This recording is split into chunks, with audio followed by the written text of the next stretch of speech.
어르신의 건강과 행복을 위한 가장 든든한 노인복지 시설을 만들어가는 케어스토리 강성만 국장입니다. 많은 장기요양기관, 입소시설, 즉 노인요양시설과 노인요양 공동생활 가정에서는 공정거래위원회에서 제공하는 표준약관을 입소 계약 시에 사용하고 있습니다. 그런데 많은 입소시설에서 표준약관의 내용이 우리 시설에 적절한지에 대한 확인도 없이 그대로 사용하는 경우가 많고, 시설 운영에 대한 노하우가 반영되지 않은 자료를 다운받아서 무분별하게 사용하는 문제가 있습니다. 그렇다 보니 입소시설에서는 보호자분들께 표준약관에 대해서 적절하게 설명하지 못하고 있는 문제점도 크다는 것을 알 수 있는데요. 이런 경우 표준약관과 관련된 다양한 사고가 발생했을 때 시설에서 대응할 수 있는 방법이 전혀 없다는 것을 반드시 아셔야 할 것입니다. 더불어 어르신과 보호자분들께도 상당한 피해가 발생할 우려가 있을 수 있다는 거죠. 그래서 저희 케어스토리에서는 2020년 입소계약을 위해서 장기요양급여 이용 표준약관에 대한 검토를 거쳐 종사자와 보호자 그리고 운영자를 대상으로 하는 표준약관 시설급여 교육을 제공해드리고자 합니다.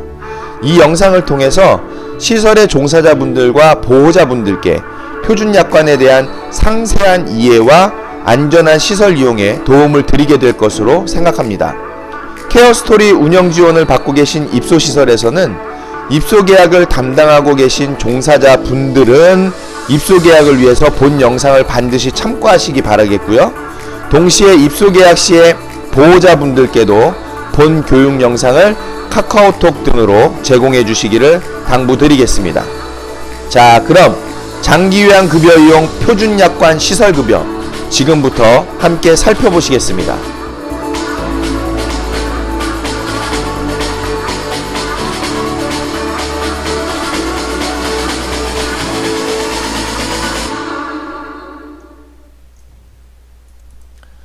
자, 보시는 화면이 장기요양급여 이용 표준약관 시설급여의 첫 페이지 제일 상단에 있는 내용이죠. 중요한 부분은 공정거래위원회에서 이 표준약관을 개정해서 제공을 하고 있다는 것입니다. 보시면 2014년 9월 19일자로 개정해서 올라온 내용이 현재까지는 가장 최신의 내용이고요. 공정거래위원회에서도 이 표준약관에 대한 내용을 조금 더 자주 업데이트 해줄 필요가 있다는 것이죠. 왜냐하면은 이 표준약관과 관련해서 많은 부분들의 이슈가 발생하고 있는데 계속 2014년도 판으로만 머물 수는 없는 상황이 되고 있습니다. 그래서 종사자분들, 보호자분들께서는 이 공정거래위원회 사이트에 들어가 보시면 이 표준약관에 대해서 검색을 하실 수 있습니다. 그 검색창에 표준약관에 대한 검색창이 따로 있는데 장기요양급여라고 이 키워드만 입력을 하셔도 이 표준약관에 대한 서식을 찾아보실 수 있겠고요. 그 표준약관 서식에다가 실제로 시설 운영에 맞춰서 그리고 시설의 현장 상황에 맞춰서 장기요양급여 이용 표준약관을 보완해서 제공해드린 서식으로 여러분들 알아두시면 좋겠고요. 지금 이 표준약관을 가지고 우리가 2020년도에 급여 계약, 입소 계약을 위해서 사용한다는 것을 알아두시면 되겠습니다. 여기 이 4칸을 따로 별도로 더 보완을 했는데요. 여기에다 이제 체크를 하는 게 되겠죠. 그래서 만약에 처음에 입소 계약을 하는 초기 입소 계약의 단계다. 그때에 작성하는 표준약관일 때는 여기에 체크를 해주시면 되겠고, 등급 변경에 따른 재계약일 때도 여기에 체크, 그리고 유효기간 만료에 따른 재계약일 때도 체크, 또는 계약기간 만료에 따른 재계약일 때도 체크를 해주시면 되겠습니다. 동시에 체크도 가능합니다. 만약에 동시에 체크하는 상황일 때는 등급, 예를 들어서 유효기간 만료와 계약기간 만료는 동시에 체킹이 될 수도 있는 사안이 되겠죠. 그래서 동시에 체크도 할 수 있는 부분이니까요. 여러분 참고해 주시면 좋겠고, 첫 번째 내용을 보시면 이용자, 제공자 및 대리인은, 여기서의 대리인은 보호자를 얘기하죠. 장기요양 급여 중 시설급여 이용에 대해서 다음과 같은 조건으로 계약을 체결한다. 여기서 말하는 시설급여라는 것은 뭐냐면, 급여라는 것은 서비스에 대한 다른 표현입니다. 즉 시설급여, 시설 서비스인데, 시설은 두 종류가 있죠. 하나는 노인요양 공동생활 가정, 즉 어르신 정원이 9인 이하인 시설일 때 노인요양 공동생활 가정이고, 그리고 10인 이상일 때는 노인요양시설로 들어갑니다. 그래서 그 두 개의 시설, 시설급여 이용에 대한 계약 체결을 할 때에 사용하는 표준약관이다라는 것이고요. 계약 당사자는 첫 번째로는 이용자 갑, 즉 보호자분이 되시겠죠. 그 다음에 제공자 을, 시설 측이 되겠습니다. 그리고 대리인 또는 보호자 병이 되겠죠. 자, 그래서 이 세 분이 같이 이제 이 정보에 대해서 쓰는데, 지금 경감 대상자 어르신은 8%와 12% 두 종류로 되어 있습니다. 그래서 8%에 해당할 때는 여기에 체크, 12%에 해당할 때는 여기에 체크해 주시면 되겠고, 나머지 정보는 입력해 주시면 되겠고, 예전에는 이메일을 작성하게끔 조금 넣어드렸었던 적이 있는데, 굳이 이메일이 요즘에는 큰 의미가 없는 상황이에요. 핸드폰만으로도 휴대폰으로 문자 메시지로 첨부 파일도 보낼 수 있는 상황이기 때문에 굳이 이메일을 사용할 필요까지는 없겠다. 그럼 이메일을 빼고 하면 밑에 있는 개인정보 활용 동의서에서도 이메일의 내용이 빠지겠죠. 굳이 이메일을 받는다고 하면은 이메일에 대한 개인정보 동의서도 다시 받아야 되기 때문에 연락처에서 휴대폰까지만 받고 추후에 이제 보호자분께서 개별적으로 요청하실 때에 이메일로 보내드릴 수 있는 방법이 되면 좋을 것 같습니다. 자, 그래서 개인정보를 작성해 주시면 그 밑에서부터는 실제적인 이제 표준약관의 내용이 나오죠. 1조부터 하나씩 차근하게 살펴보도록 하겠습니다. 먼저 목적은 노인성 질환 등으로 혼자서 일상생활을 하기 어려운 노인, 장기요양급여 수급자에게 시설급여 서비스를 제공해서 노후의 건강 증진 및 생활 안정을 도모하고 그 가족의 부담을 덜어줌으로써 삶의 질을 향상시키고자 한다는 데에 목적이 있다. 자, 2조에서는 이제 계약 기간이 나오는데요. 계약 기간은 우리가 실제로 계약 그 기간을 작성하시는데, 대부분이 이제 이 계약 기간을 그 유효 기간으로 작성을 해 두시는 분들이 시설이 많이 있죠. 유효기간으로 작성을 한다 하더라도, 계약기간을 둔다 하더라도 중간에 등급이 변경됐다거나 했을 때에는 계약을 다시 작성을 해야 되기 때문에 일단은 계약기간은 뭐 연 단위로도 할 수 있습니다. 연 단위로 해서 1년 단위로 계약서를 다시 작성할 수도 있고, 그렇지 않고 유효기간으로 계약기간을 설정을 해서 그 사이에서는 유효기간 내에서는 등급 변경이 이루어지진 않거든요. 유효기간이 만료됐을 때에 다시 등급 인정 그 신청을 해서 다시 재등급 받기 때문에 그 등급이 변경된다고 하면, 유효기간이 만료돼서 재등급 판정에 따라서 등급이 변경된다고 했을 때에는 다시 급여 이 표준약관을 작성해야 될 것이고, 더불어서 유효기간으로 계약기간을 두었을 때에는 그 계약기간 만료에 따라서 유효기간 만료에 따라서 다시 계약서를 작성해야 되는 사안이 될 것입니다. 자, 1항의 기간은 당사자 간의 협의에 의해서 변경할 수 있다는 점. 자, 그리고 을은, 여기서 얘기하는 을은 이제 시설이죠. 계약기간 만료 1개월 전에 갑 또는 병에게 재계약 여부를 확인하셔야 하는 겁니다. 그리고 갑 또는 병은, 즉 보호자와 어르신은 이후 15일 이내에 시설에 다시 회신을 하셔야 하는 상황이 되겠습니다. 자, 사망의 규정에도 불구하고 갑 또는 병으로부터, 즉 어르신과 보호자분으로부터 계약 만료 전까지 별도의 회신이 없을 경우에 계약은 1년간 자동 연장된다는 것이 표현이 되어 있는데, 이런 경우는 거의 없어야 되겠죠.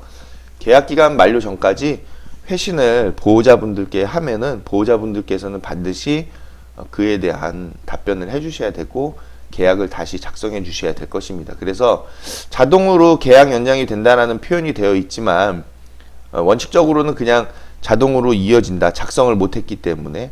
대신에 시설에서는 이 계약서를 작성을 해 두셔야 되겠죠. 그리고 보호자분들께 계약에 대한 작성이 필요하다는 것을 알렸다는 사실을 분명히 확인을 해 두셔야 될 것 같습니다. 단 장기요양 등급의 변경 등 장기요양 급여 비용이 변경되는 경우에는 그렇지 아니하다 라고 또 단서를 달기 때문에 결국에는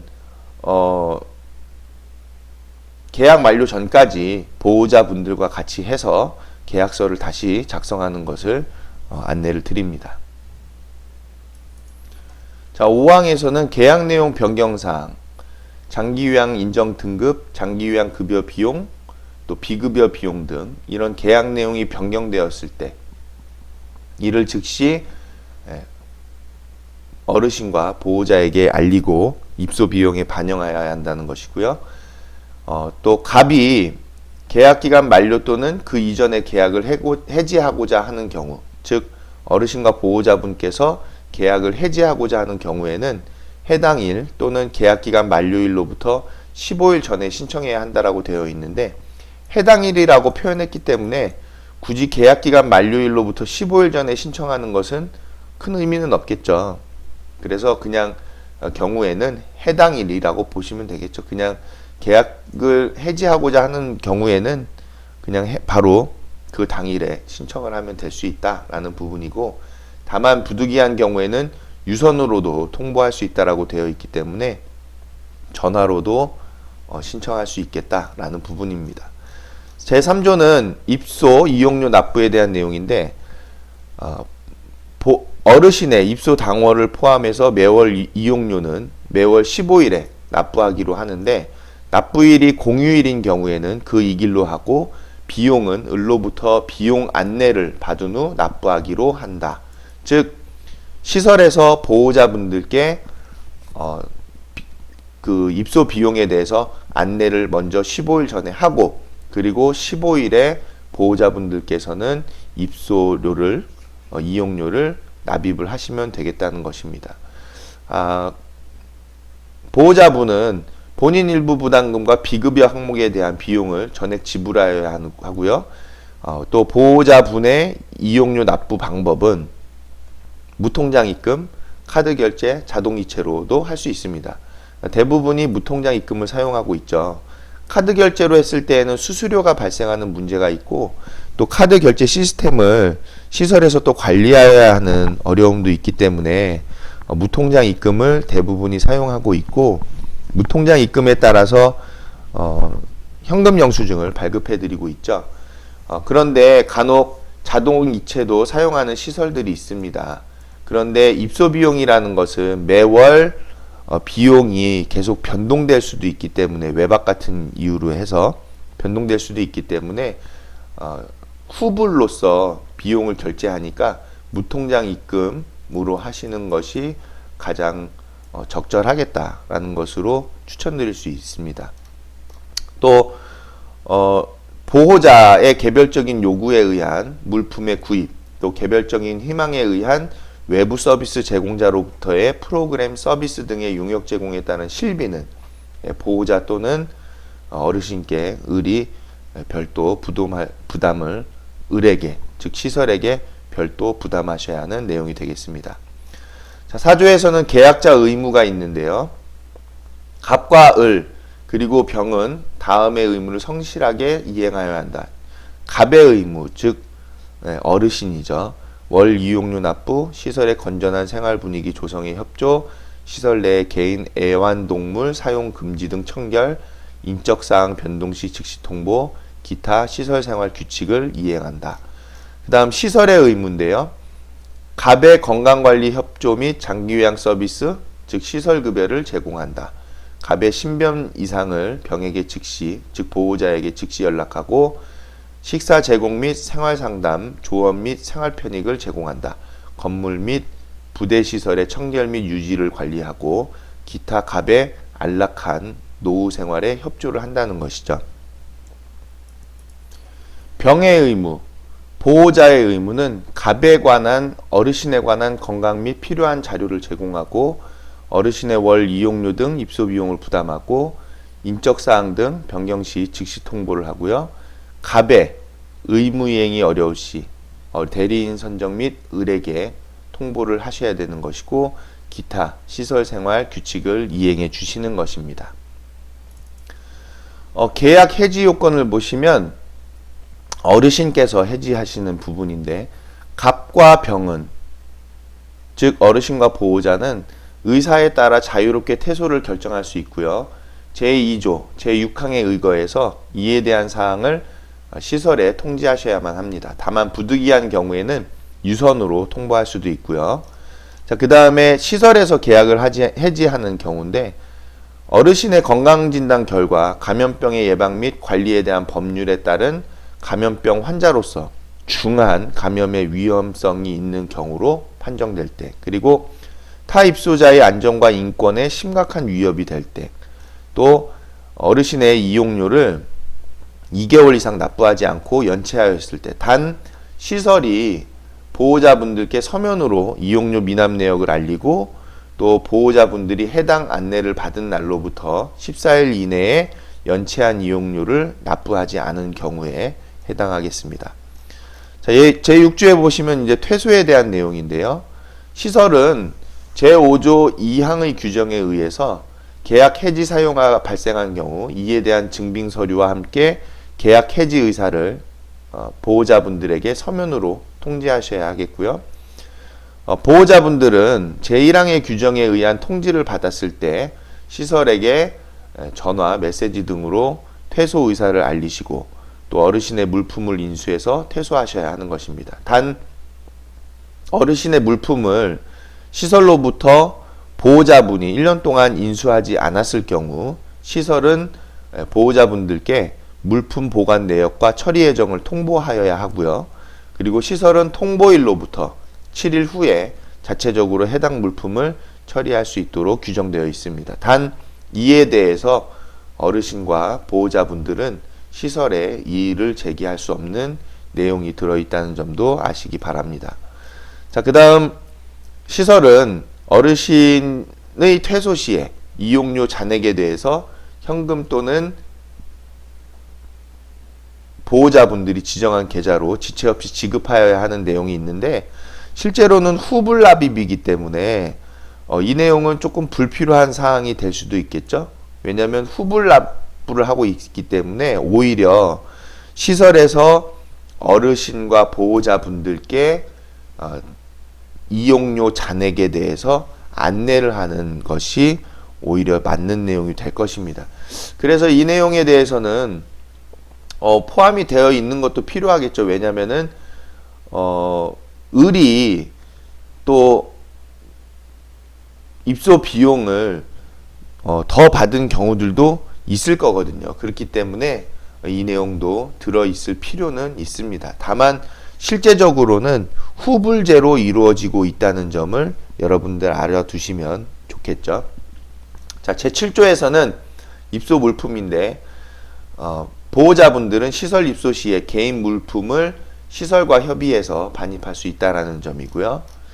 자, 8조에서 면회 및 외출, 외방의 내용인데 갑의 면회 시간은, 즉 어르신에 대한 면회 시간은 매일 9시부터 21시까지로 하는데 이 시간에 대해서는 저희가 다시 별도로 정할 수 있는 부분이 되겠죠. 시설에서 보호자분들과 협의해서 이 면회 시간을 조정할 수 있습니다. 그래서 상황에 따라 변경할 수 있다라는 부분으로 안내가 되어 있는 것이고요. 갑의 외출 외박 시, 즉 어르신의 외출 외박 시 사전에 행선지, 목적, 비상연락처 등 외출 외박의 정보를 반드시 을에게 알려주셔야 하는 내용입니다. 그리고 시설이 제공하는 음식물 이외에 음식물을 어르신이나 또는 보호자분이 반입하고자 하실 때에는 반드시 시설과 협의 후에 반입하셔야 하는 내용이고요. 외출 외박 중 어르신께 신체적, 정신적 변화 등의 긴급한 상황이 발생한 경우 어르신 또는 보호자분들은 즉시 시설에 해당 사실을 알려주셔야 하겠습니다. 제9조에서는 시설 관리의 내용인데요. 시설은 보건, 위생, 방범, 방화, 기타 생활에 필요한 서비스 제공을 위해서 시설 직원이 어르신의 생활 공간을 출입하거나 필요한 조치를 할 수 있다는 내용입니다. 또 시설은 어르신의 안전한 입소 생활과 타 입소자와의 생활 상황을 고려해서 필요한 경우 어르신의 침실을 재배치할 수 있는데, 단 어르신의 침실을 재배치하는 경우 시설은 해당 사실을 사전에 어르신께 승인 받아야 하고요. 또 보호자분들께도 이를 알려야 하는 내용이 되겠습니다. 제10조에서는 건강관리에 대한 내용인데요. 을은 갑의 건강 및 감염병 예방을 위해서 갑과 종사자에게 연 1회 이상 건강진단을 실시한다는 내용입니다. 감염병 예방 굉장히 중요하죠. 그래서 이거는 노인복지법에도 다 규정이 되어 있는 내용이라서 반영이 되어 있는 것이고요. 시설은 어르신이 질병 또는 상해로 인해서 진료가 필요할 때에는 의사의 진료를 받을 수 있도록 적절히 조치하여야 하고요. 의사의 진료 결과 입원이 필요한 질병이나 장기간 진료가 요구되는 경우 진료비와 부가 서비스 경비, 즉 교통비, 외부 간병인 등 같은 비용은 어르신과 보호자에게 별도로 징수한다는 내용입니다. 또 시설은 어르신의 입소 시 건강 상태 등을 확인해서 기록함은 물론 어르신에 대한 적절한 건강 관리를 하여야 하고요. 또 어르신의 건강 유지와 건강 악화 방지를 위해서 적절한 조치를 취하여야 합니다. 또 시설은 갑의 즉 어르신의 건강 관리를 위해서 활력 증상 관리, 투약 관리, 욕창 관리, 낙상 방지 등 건강 관리 활동을 하여야 하고요. 또 시설은 어르신이 의사로부터 2주 1회 이상 건강진단을 받을 수 있도록 의료기관에 연계하여야 하고, 어르신의 건강상의 이상이 발생한 경우 지체 없이 보호자에게 이를 통보하여야 합니다. 또 시설은 어르신의 건강관리를 위해서 기능회복 훈련 및 물리치료 관련 서비스 등을 제공하여야 한다는 것이죠. 자, 지금 원래 표준약관에서는 좀 내용이 다른 내용이었고, 작년에도 좀 내용이 부자연스러운 내용들이 많아서 좀 내용을 실제적인 시설 운영에 맞게끔 바꿔드렸고요. 그리고 이 6항에 보시면 의사로부터 2주 1회 이상 건강진단을 받을 수 있도록 의료기관에 연계한다는 것은 즉 시설의 촉탁의사나 또는 협약병원으로부터 2주 1회 진료를 받는 내용을 표준약관에 반영한 것이고요. 그리고 기능회복 훈련과 물리치료 관련 서비스라고 표현을 해줘서 지금 실제 표준약관에서는 물리치료와 또 재활치료라고 나와 있는데, 치료라는 부분으로는 표현이 부적절한 것이고 기능회복 훈련과 물리치료 관련 서비스라고 표현을 해주는 것이 실제 시설에서 장기요양 제공하고 있는 장기요양 서비스와 견주어서 적절한 내용이 될 것입니다. 11조에서는 시설물 배상에 대한 내용인데요. 어르신은 시설의 시설물에 대해서 그 본래의 용도로 사용해야 하고, 어르신에 의한 시설물 파손 또는 멸실에 대해서 어르신 또는 보호자분이 원상회복하여야 한다는 것입니다. 또 어르신 또는 보호자분이 원상회복을 할 수 없을 때에 시설은 시설물의 잔존가치 등을 고려해서 실비로 산출한 비용을 그 내역과 함께 문서로 어르신 또는 보호자분에게 제시하고, 어르신 또는 보호자는 이에 대해서 을에게, 시설에게 납부하여야 한다는 계약 내용이죠. 제12조에서는 위급시 조치인데, 시설은 어르신의 생명이 위급한 상태라고 판단한 때에는 협약병원이나 또는 어르신과 보호자분이 지정한 병원 또는 관련 의료기관으로 즉시 후송하고 보호자분에게 해당 사실을 즉각 알려야 합니다. 또 보호자분은 제1항의 규정에 의한 통보를 시설로부터 받았을 때에 신속하게 대처하셔야 하고요. 다만 대처가 어려운 상황에 있을 때에는 어르신께서 우선 진료를 받을 수 있도록 최대한 시설의 조치와 안내에 협력하셔야 합니다. 또 어르신께서 사망하셨을 경우 시설은 즉시 병원으로 후송하고 해당 사실을 보호자분에게 즉각 통보하여야 하고요. 단 보호자분과 사전에 협약이 있을 경우에 시설이 어르신의 장례 절차를 대행할 수 있는 내용도 포함되어 있습니다. 또 위 제3항의 규정에서 보호자의 개인 사정으로 인해서 통보가 불가능할 경우 시설은 시설 운영비로 화장에 의한 장례를 집행하고 추후에 보호자분과 정상화할 수 있는 내용도 포함되어 있습니다. 제13조에서는 임종 및 장례에 대한 부분인데 입주자의 임종 및 장례 절차는 가족이나 연고자가 있을 경우와 무연고자를 구별해서 정한다 라고 되어 있는데 여기서의 입주자라는 표현은 조금 안 맞을 수 있겠죠. 그래서 이 내용을 입소자로 표현해 주는 것이 더 정확하겠습니다. 그래서 이런 내용들을 이제 잡아드리는 거죠. 입소자로 표현하시는 것이 맞고, 첫 번째로는 가족이나 연고자가 있을 경우인데 임종이 임박하였을 시 치료 및 입원은 보호자와 협의해서 결정하고요. 장례는 보호자 또는 신원 인수인의 정함에 따라서 가족이 장례 절차의 모든 것을 수행하게끔 됩니다. 무연고자의 경우에는 임종이 임박하였을 시에 치료 및 입원은 의뢰, 시설의 책임하에 결정을 하는 것이고요. 장례는 행정기관과 협의해서 행정 절차에 의거해서 장례가 수행될 수 있도록 의리 조치하게끔 됩니다. 또 시설은 무연고자의 사망 이후 1개월 이내에 관할 동사무소에 사망 신고를 해야 되겠죠. 근데 1개월이라는 표현이 조금 맞지 않죠. 사망 이후 즉시가 되어야 할 것입니다. 왜냐하면 사망 신고는 즉시 이루어져야 되는 것이거든요. 그래서 무연고자라 하더라도 사망 이후 1개월이라는 것은 조금 시간이 지체되는 것이기 때문에 이 내용을 즉시로 바꾸는 것이 좋겠습니다. 자, 이렇게 을은 시설은 무연고자의 사망 즉시 관할 동사무소에 사망 신고를 하는 것이 합리적이고 합당한 방법이 되겠죠. 자, 14조에서는 식사 및 간식에 대한 내용인데 시설은 1일 3식과 간식을 어르신께 제공하고 어르신의 건강 상태에 따라 맞춤식, 그 이전에는 특별식이라고 제공을 해드린 부분인데 특별식보다는 맞춤식이 맞는 표현이 되겠다. 특별식은 이제 우리가 분기별이라든지 월에 한 번씩 어르신들께 특별히 제공해드리는 그런 식사가 되겠고, 건강 상태에 따라서 제공해드리는 것은 맞춤식이 되겠죠.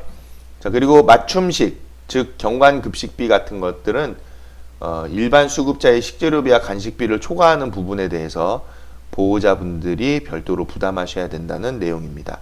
그리고 시설은 월별 식단표 및 간식 제공 계획을 시설 내에 게시해서 어르신께 제공하여야 한다는 것이고, 우리가 이제 밑에서 밴드 사용에 대한 안내도 있는데 월별 식단표 같은 경우는 매월 보호자분들께 제공을 해드려야 되겠죠. 그래서 보호자분들께서 식사가 지금 시설에서 어떻게 제공되고 있는지를 확인하실 수 있게끔 밴드를 통해서 매일 제공하는 식사의 샘플 사진을 보호자분들께 제공해 드리는 것이 좋다라는 것입니다. 자, 제15조에서는 위의 내용하고 좀 중첩되는 부분인데 침실의 배정이고요. 어르신의 침실 배정은 입소 순서에 따르고 입소 후 어르신의 건강 상태, 수발 조건, 형평성 등을 고려해서 어르신의 침실을 변경할 수 있고 또 어르신 또는 보호자의 의견을 반영해서 시설이 조정할 수 있다는 내용입니다. 제16조는 개인정보 보호 의무인데 시설은 어르신의 개인정보를 관계 규정에 따라 보호하여야 하고 시설은 장기요양 서비스 제공에 필요한 어르신의 개인정보 자료를 수집, 활용하고 해당 자료를 노인 장기요양보험 운영주체 등에게 관계 규정에 따라 제공할 수도 있다는 것입니다. 또 어르신의 개인정보 수집 및 활용에 대한 승낙은 서면 밑에 있는 개인정보 활용 동의서로 대체하는 것이고요. 또 어르신은 시설이 수집 관리하는 어르신의 개인정보에 대해 알 권리가 있다는 것을 명기하고 있습니다. 또 시설은 어르신의 사생활을 존중하고 업무상 알게 된 개인정보는 철저히 비밀을 보장한다는 점이고요. 제17조에서 기록 및 공개가 있는데 시설은 어르신의 생활과 장기요양 서비스에 관한 모든 내용을 상세히 관찰해서 정확히 기록하고 어르신이나 가족이 요구할 경우에 표준 양식에 의거해서 기록을 제공하여야 하는 의무가 이 표준 약관에 명기되어 있습니다.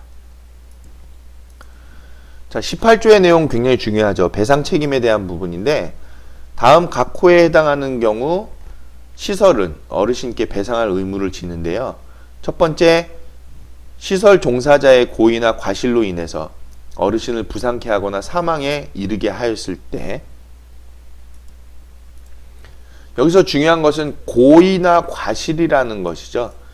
그래서 부상하거나 사망하셨을 때를 대비해서 시설에서는 전문인 배상 책임보험에 가입이 되어 있습니다. 또 두 번째 보면 상한 음식을 제공하였거나 약을 잘못 투약해서 어르신의 건강을 상하게 하거나 사망에 이르게 하였을 때, 또 시설 장비 또는 시설 관리가 부실해서 어르신을 부상케 하거나 사망에 이르게 하였을 때, 또 노인학대로 인해서 갑에 어르신의 건강 상태가 악화되거나 사망에 이르게 되었을 때입니다. 이제 이 기존에 있는 표준약관에서는 노인학대 괄호 열고 뭐 범 무슨 뭐 이렇게 되어 있는데, 노인학대라고 명칭을 하면 지금은 법에서 다 노인학대에 대한 유형별로 다 정의를 해놨기 때문에 그냥 이 용어 하나만으로도 충분하다는 것을 알려드립니다. 또 두 번째로는 다음 각 호에 해당하는 경우 어르신은 시설에 배상을 요구할 수 없는데요. 첫 번째로는 시설 내에서 노환 등으로 인하여 자연 사망하였을 때, 두 번째는 시설이 선량한 주의 의무를 다했음에도 불구하고 어르신이 임의로 외출해서 상해를 당했거나 사망하였을 때, 또 어르신이 천재지변으로 인해서 상해를 당했거나 사망하였을 때, 또 어르신이 본인의 고의 또는 중과실로 인해서 상해를 당했거나 사망하였을 때를 말합니다. 제19조에서는 이용 계약서의 해석인데, 이제 대부분 계약서에 들어가는 일반적인 내용이죠. 이 계약서에서 규정하지 않은 사항은 민법이나 사회상규에 따르고 본 계약으로 발생하는 소송은 민사소송법상에 관할 소재지 법원에 제기한다 라고 되어 있습니다. 그리고 위와 같이 계약을 체결하고 본 계약 체결을 증명하기 위해서 쌍방이 계약서를 작성한 후 각각 한 부씩 보관한다. 즉 예전에는 여기 뭐 날인해서 한다 이렇게 되어 있는데, 계약서라는 것은 원본을 작성을 해서 복사본을 드리면 되는 것이거든요. 그래서 계약서 원본이 있고 복사본을 갖고 있으면 각각 한 부씩 작성한 계약서를 보관하는 내용이 되겠고요. 그리고 계약 일자를 작성해 주시고 갑, 즉 이용자, 어르신이 되겠고요. 또 을, 대표자가 되겠고요. 병, 대리인, 보호자가 되겠죠. 여기서 정확하게 얘기한다면 여기에 갑, 이용자 또는 수급자 또는 입소자인데 제일 위에서 이용자라고 표현을 해놨으니까 그냥 시설 이용자로 해두셔도 큰 상관은 없겠습니다. 그래서 이용자라는 표현보다 입소자라는 표현이 더 맞기 때문에 입소자로 저희는 바꿔드립니다. 보완을 해드리고요. 마지막으로 이 이제 계약의 전체적인 내용이죠. 계약서 작성 시 중요한 사항에 대해서 충분한 설명을 들었습니까? 계약 내용, 기간, 비용, 배상 책임, 개인정보 보호, 서비스 내용 및 이용 방법 등에 대해서 충분한 설명을 들으셨으면 예에 체크해 주시고, 계약서 작성 시 직원의 설명은 친절하고 알기 쉬웠습니까? 맞으면은 그랬으면은 예라고 체크를 해주시면 되고, 예에 체크가 안 돼 있으면 문제가 있는 거겠죠. 예 체크를 받기 위해서 예 체크를 안 해주시면 다시 부족한 부분에 대해서 설명을 해주시면 되겠습니다. 그 다음 밑으로 개인정보 수집 및 활용 동의서가 나오는데요. 이 내용은 좀 중요하기 때문에 봐야 되겠죠. 우리가 수집하는 기본 개인정보의 항목은 위에 나와 있는 내용들입니다. 즉 성명, 생년월일, 주소, 연락처, 주민번호, 장기요양, 인정번호는 또 인정기간에 대해서는 수급자분들께 받고요. 또 보호자분들께는 성명, 주소, 연락처, 생년월일을 받는 내용이 되겠습니다. 여기서 이제 인정기간은 유효기간을 얘기하는 것이죠. 그래서 인정기간이라고 하면은 뭐 다 용어로 이해하실 수 있는 내용이니까요. 또 개인정보의 수집 및 이용 목적은 표준약관의 작성, 급여계약 통보, 입소보고 등 국민건강보험공단 및 지자체의 장기요양기관 이용 정보의 제공, 또 서비스 제공 내역 관리, 기타 고지사항 전달 등 장기요양기관 이용에 따른 관련 업무에 활용이 되는 것이라는 거죠. 자, 그리고 개인정보의 보유 및 이용 기간은 수집된 개인정보는 법정 기간 동안만 보유하고 그 이후에는 삭제되고요. 정보 제공자가 개인정보 삭제를 요청할 경우 즉시 삭제가 된다는 점, 또 타 법령의 규정에 의해서 보유하도록 한 기간 동안은 수집한 개인정보가 보관된다는 것이 안내되어 있습니다. 또 제3자에 대한 개인정보의 제공은 노인장기요양보험 홈페이지 사회복지시설 정보시스템에 입소자와 보호자에 관한 개인정보를 입력하고 처리하는 과정에서 제3자에 대한 제공을 통해서 업무 처리를 원활하게 하고자 하는 데 있고요. 또 해당 개인정보는 시설 내부에서만 관리되고 제3자가 보관하거나 노인 장기요양보험 홈페이지 및 사회복지시설 정보시스템 상의 목적 외에는 별도의 목적으로 이용되지 않는다는 것을 안내를 하고 있습니다.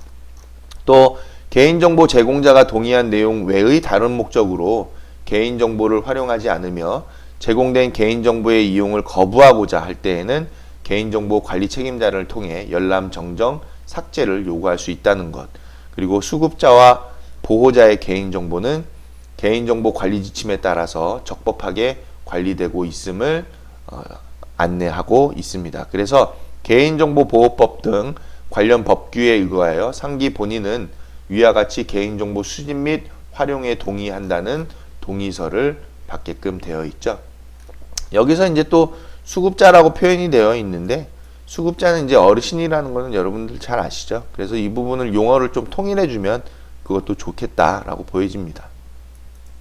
그래서 이렇게 입소자로 표현을 다시 바꿔드렸고요. 자, 그 밑에 보면 입소 시 수급자 개인 물품 소지 목록표입니다.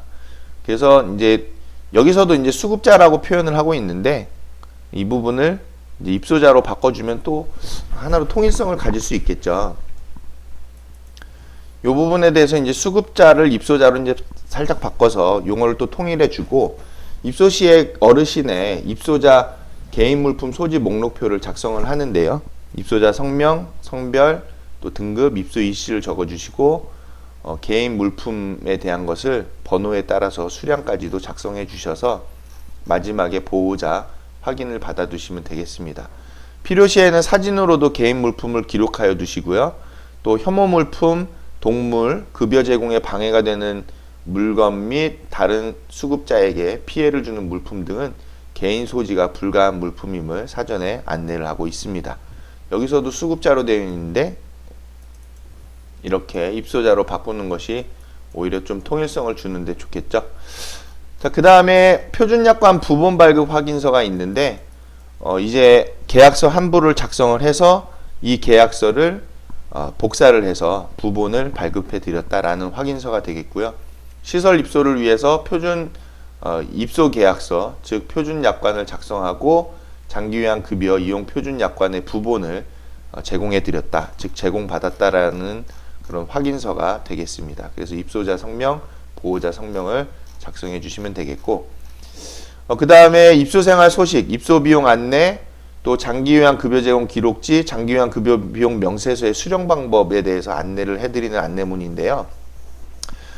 일단은 어르신들께서 시설에서 생활하실 때에 입소생활 소식을 상시적으로 계속 제공을 해드려야 됩니다. 또 보호자분들도 어르신의 생활 소식을 받으실 필요가 있고요. 또 입소 비용도 안내를 드려야 하고 장기요양 급여 제공 기록지도 노인 장기요양보험법에 따라서 한 달에 한 번씩 제공을 해드려야 하고, 또 장기요양 급여 비용 명세서도 한 달에 한 번씩 입소 비용에 해당하는 내용을 보호자분들이 추후에 연말정산 같은 것들을 받으실 수 있게끔 제공을 해드리고 있는데, 이러한 것들을 제공해드리려면은 첫 번째로는 우편으로 제공해드리는 방법도 있고 카카오톡이나 문자 메시지도 있는데, 저희 케어스토리에서 관리하는 시설은 편의성이 높은 매체를 사용하기 위해서 네이버 밴드를 사용을 하고 있습니다. 그래서 사용 매체를 네이버 밴드를 사용하고 있다는 것을 안내 드리는 것이고, 휴대폰에서 네이버 밴드 어플을 설치하시고 시설에서 비공개 사용으로 개설한 네이버 밴드에 가입하셔서 시설에서 제공하는 입소생활 소식, 입소비용 안내 등을 상시적으로 확인하실 수 있다는 부분입니다. 그래서 해당 밴드는 비공개로 설정되어 있기 때문에 시설 담당자와 보호자 및 초청된 가족분들만 비공개로 안전하게 내용을 확인하실 수 있기 때문에 네이버 밴드를 사용하는 것이 굉장히 좋습니다. 그리고 그 사용에 대해서 동의를 하시면 체크를 해주시면 되겠고요. 만약에 별도의 다른 매체를 사용하기 원하시는 경우에는 이 빈칸에다가 작성을 해주시면 시설에서 이 원하시는 매체를 사용해서 이런 내용을 전달해 드리게끔 되겠습니다. 그리고 서명을 해주시면 되겠죠. 자, 그리고 이제 계약서의 끝부분에는 2020년도 입소 비용에 대해서 안내가 되고 있습니다.